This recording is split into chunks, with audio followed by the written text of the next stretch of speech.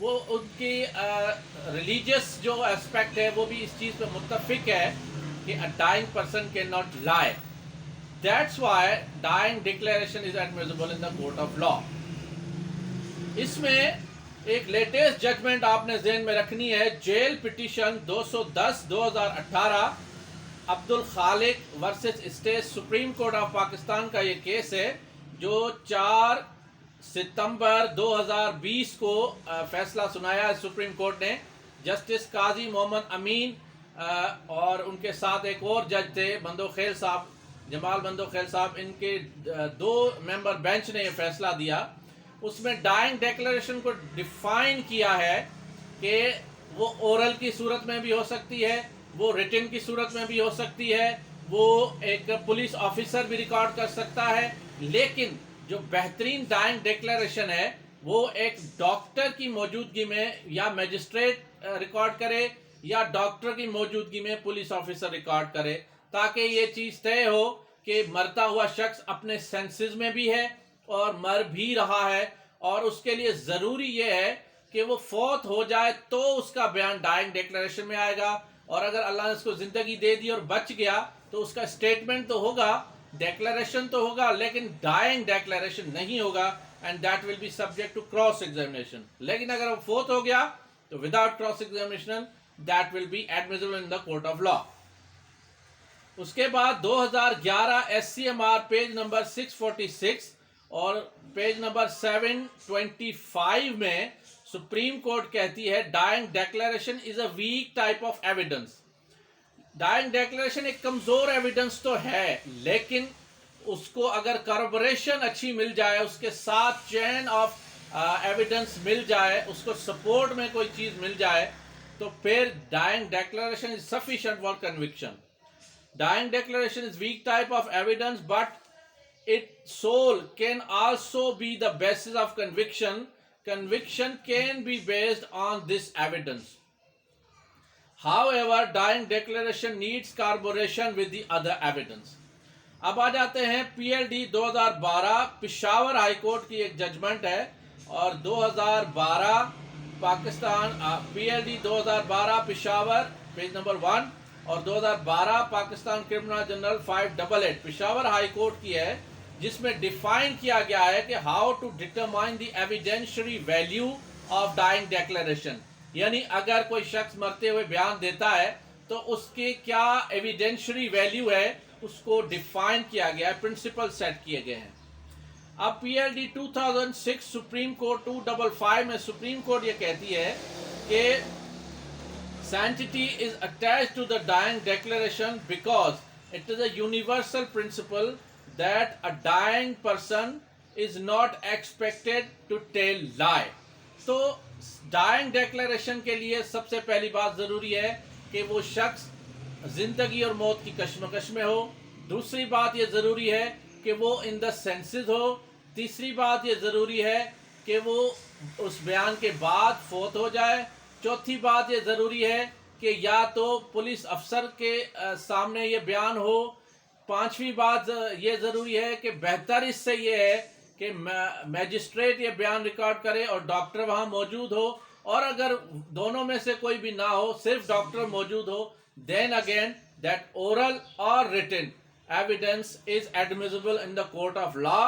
اور 2011 supreme court page number 646 اور 725 یہ کہتی ہے، اور JP 2010-2018 میں عبد الخالق کے کیس میں سپریم کورٹ نے یہ فرمایا ہے کہ that evidence is admissible in the court of law and enough for conviction. Thank you very much.